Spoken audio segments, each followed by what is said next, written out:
Welcome to Samba Samba. Enjoy the video. You start by ensuring the client or library is installed and you have a writable file path.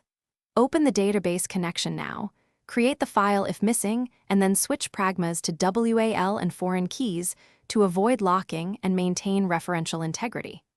Once done, define a minimal schema with create table commands tailored to your use case. Make sure to parameterize statements to prevent injection. This sets a stable foundation, so subsequent steps run reliably. You now implement the schema and optimize access patterns. Create indexes selectively where queries are frequent and avoid overindexing. Wrap batches of inserts or updates in a single transaction to vastly improve throughput. Use save points when you need recoverable substeps. Prepare statements and bind parameters to reuse compiled queries and reduce CPU time. Once statements are prepared, execute them in loops and finalize or reset appropriately. This combination of transactions, indexing, and prepared statements yields both correctness and speed. You finish by running queries and setting up maintenance.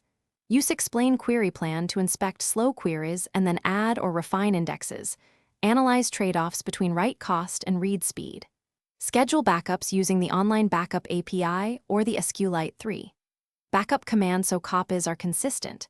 If you encounter locking, check journal mode, increase Pragma busy timeout, and ensure WAL is active.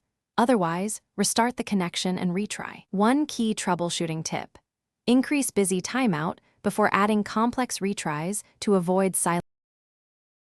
Thanks for watching. Consider subscribing if we helped you.